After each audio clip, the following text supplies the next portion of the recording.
ఊపిరి పీల్చాలన్నా భయపడాల్సిన పరిస్థితి, మంచినీరు తాగాలన్నా అనుమానంతో గడపాల్సిన దుస్థితి. ప్రభుత్వ కార్యాలయాల చుట్టూ ఎన్నిసార్లు తిరిగినా ప్రజాప్రతినిధులకు మొరపెట్టుకున్నా తమ బాధ ఎవరికీ కనిపించడం లేదంటూ ఆవేదన వ్యక్తం చేస్తున్నారు నల్గొండ జిల్లా శివార్లోని డంపింగ్ యార్డు సమీప గ్రామాల ప్రజలు.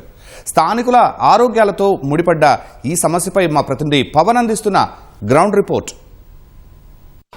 నల్గొండ మున్సిపాలిటీ నుంచి కార్పొరేషన్గా మారింది, కానీ దీని పరిధిలో ఉన్నటువంటి డంపింగ్ యార్డ్ వద్ద పరిస్థితిలో ఏమాత్రం మార్పు రాలేదు. స్థానికులు ఉన్నతాధికారులకు వినతులు విజ్ఞప్తులు చేసినప్పటికీ కూడా కంటి తుడుపు చర్యగా ఇక్కడ తీవ్రంగా పొగలు వెలువడినప్పుడు ట్యాంకర్ల ద్వారా అప్పటికప్పుడు ఆర్పే ప్రయత్నం చేస్తున్నారు తప్పితే సిబ్బంది కానీ అధికారులు కానీ దీనికి ఒక శాశ్వత పరిష్కారం అంటూ చూపించట్లేరు. ప్రస్తుతం మనం నల్గొండ శివారులో ఉన్నటువంటి డంపింగ్ యార్డ్ వద్ద ఉన్నాము.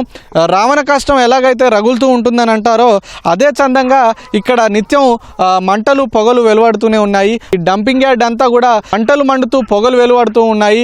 ఈ పొగల వల్ల ఈ స్థానిక ప్రజలు తీవ్ర ఇబ్బందులకు గురవుతున్నారు. డంపింగ్ యార్డ్ సమీపంలో ఉన్నటువంటి రామారం, పెద్దసూరారం, రెడ్డి కాలనీ, చందనపల్లి, పానగల్లు, నల్గొండ ప్రజల్లో ఈ ప్రభావం పడుతుంది. మనం చూడొచ్చు, ఈ పొగంతా కూడా సమీపంలో ఉండేటువంటి ప్రజలంతా కూడా తీవ్ర అనారోగ్య సమస్యలకు గురవుతున్నారు. ముఖ్యంగా శ్వాసకోశ సమస్యలు కావచ్చు, అలాగే ఆస్తమా, అలర్జీలు, కంట్లో మంటలు, చర్మ సమస్యలు, ముఖ్యంగా చిన్నపిల్లలు, వృద్ధులైతే ఊపిరితిత్తుల సమస్యలతో తీవ్ర ఇబ్బందులు పడుతున్నారు.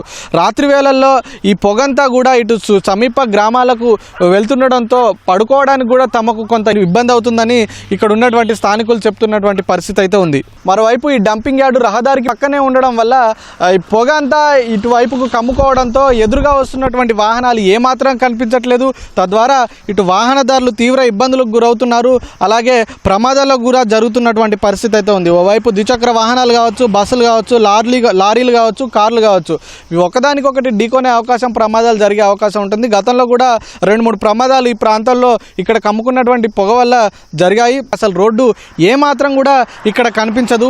ప్రజల ప్రాణాలకు ముప్పుగా ఇది పరిణమించింది ఈ ప్రాంతం అంతా కూడా ఈ పొగ కమ్ముకోవడం వల్ల అంటూ కూడా ఇక్కడ స్థానికులు చెప్తున్నటువంటి పరిస్థితి అయితే ఉంది. అయితే 2017 జీవో నెంబర్ 27 ప్రకారం అయితే చెత్తను బహిరంగ కాల్చడం నిషేధం అయినప్పటికీ కూడా అధికారులు దీన్ని పట్టించుకోవడం లేదు. అలాగే బయోమైనింగ్ యూనిట్ ఏర్పాటు అనేది ప్రతిపాదనలకే పరిమితమైంది తప్పితే కార్యరూపం దాల్చలేదంటూ కూడా ఇటు స్థానికులు ప్రజల నుంచి అయితే ఆవేదన, ఆందోళన వ్యక్తమవుతున్నటువంటి పరిస్థితి అయితే ఉంది. ఒకసారి మనం చూడొచ్చు, రహదారి అయితే కనిపించడం లేదు. ఇక్కడి ఈ రోడ్లో రావాలంటే మన నగరికల్ నుంచి నల్గొండకి వెళ్ళే రహదారిలో ఇక్కడ రావాలంటే చాలా ఇబ్బంది అవుతుంది. ఈ పొగ వల్ల చాలా ఇబ్బంది అవుతుంది. ఊపిరిలో ఆడలేని స్థితి.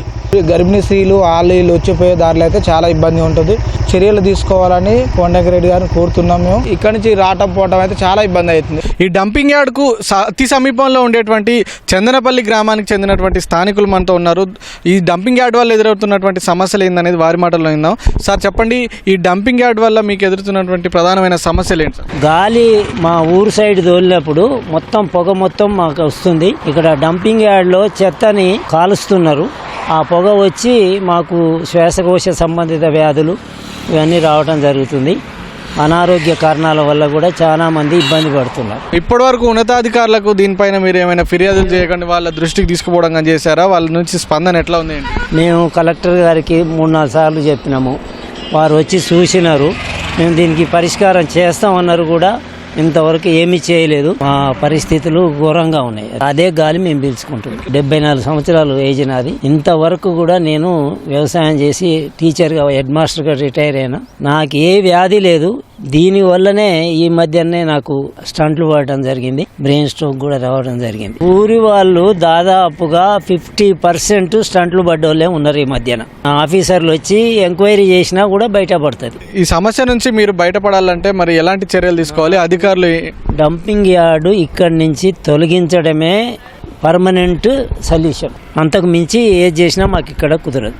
సో బయోమైనింగ్ యంత్రాల ద్వారా మేము రీసైక్లింగ్ చేస్తున్నామని చెప్తున్నారు. నిజంగానే ఆ ప్రక్రియ అనేది జరుగుతుందా?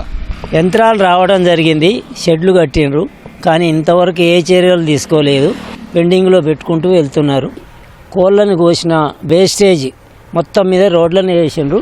ఎన్నిసార్లు మేము పట్టుకొని వాళ్ళని ఇచ్చేసినా కూడా అదే చేస్తున్నారు. చందనపల్లి, కాజీరామారం, పజ్జూరు, తాందారపల్లి ఈ 4 ఊర్లకు మాత్రం మెయిన్ ఎఫెక్టు ప్లస్ రిజర్వాయర్కి లోనికి వెళ్ళినట్టయితే వందల కుక్కలు ఉన్నాయి. బయటికి వెళ్ళి రోడ్ల మీద మనుషుల్ని కరవటం జరుగుతుంది. దానికి ఆనుకోనే ఉంది నా పొలం. వరి పూత సమయంలో దెబ్బతిని వరి దిగుబడి తగ్గుతుంది. చూసంగా 1-2 కాదు, అనేకమైన సమస్యలతో తాము కొట్టుమిట్టాడుతున్నాం ఈ డంపింగ్ యార్డ్ వల్ల అంటూ స్థానికులు ఆవేదన చెందుతున్నారు. పొడి చెత్తను ప్లాస్టిక్ గాను అలాగే తడి చెత్తను వివిధ దశల్లో శుద్ధి చేసి రీసైక్లింగ్ గాను చేయాల్సి ఉంటుంది. కానీ ఇక్కడ ఆ ప్రక్రియ ఏమాత్రం కనిపించట్లేదంటూ కూడా స్థానికుల నుంచి విమర్శలు వెల్లువెత్తుతున్నటువంటి పరిస్థితి అయితే ఉంది. కాలుష్య నియంత్రణ మండలికి సంబంధించినటువంటి అధికారులను కావచ్చు, వివరణ అడిగినప్పుడు ఏళ్లుగా ఇక్కడ పేరుకుపోయినటువంటి ఈ చెత్తలో ఉండేటువంటి రసాయనాల వల్ల మంటలు చెలరేగి పొగలు వస్తున్నాయి తప్పితే సిబ్బంది కానీ ఎవరు కానీ ఇది నిప్పు పెట్టడం వల్ల వచ్చేటువంటి పొగ కాదంటూ కూడా వాళ్ళు వివరణ ఇస్తున్నటువంటి పరిస్థితి అయితే ఉంది. ఏదో ఒక శాశ్వత పరిష్కారం చూపాలని ఇటు స్థానికుల నుంచి డిమాండ్లు వినిపిస్తున్నాయి. అలాగే ఇక రహదారి పక్కనే ఉన్నటువంటి అంటే ఈ డంపింగ్ యార్డ్ ఇక్కడ నుంచి మరొక ప్రాంతానికి తరలించాలనేది అది ప్రభుత్వం తీసుకోవాల్సిన నిర్ణయం కాబట్టి తక్షణ పరిష్కారంగా రహదారి పక్కనే ఉన్నటువంటి ఈ డంపింగ్ యార్డ్ను కొంత దూరం పక్కకైనా తరలించాలి, కొంత దూరంలో అయినా ఈ చెత్తను పడేయాలి అని చెప్పి స్థానికులు చెప్తున్నారు. ఇటు ఉదయ సముద్రం రిజర్వ్ అయినటువంటి ఒక ప్రాజెక్ట్ ఉంటుంది. దాంట్లో ఉండేటువంటి నాగార్జున సాగర్ నీళ్ళే సమీపంలో ఉండేటువంటి 600లకు పైగా గ్రామాల ప్రజలు తాగుతూ ఉంటారు. అయితే ఇక్కడ ఉన్నటువంటి డంపింగ్ యార్డ్లో ఈ చెత్త అంతా కూడా గాలికి ఎగిరి ఆ రిజర్వాయర్లో పడడం, అలాగే ఈ పొగంతా ఆ నీటిపైన వ్యాపించడంతో ఆ నీరు కూడా కలుషితం అవుతుంది. దీని ద్వారా తాము అనారోగ్యాల పాలవుతున్నాము ఆ నీటిని తాగంటూ కూడా ఇటు ప్రజల నుంచి కూడా ఆందోళన ఆవేదన వ్యక్తం అవుతున్నటువంటి పరిస్థితి ఉంది. వీటన్నిటి దృష్ట్యా ఇప్పటికైనా అధికార యంత్రాంగం అప్రమత్తమై దీనికి శాశ్వత పరిష్కారం చూపించాలని స్థానికులు డిమాండ్ చేస్తున్నారు. తమ ప్రాణాలను తమ ఆరోగ్యాన్ని రక్షించాలంటూ కూడా ఇటు స్థానికంగా ఉండేటువంటి గ్రామాల ప్రజలైతే కోరుతున్నారు. కెమెరామెన్ జనార్దన్తో పవన్, ఈటీవీ న్యూస్, నల్గొండ నుంచి.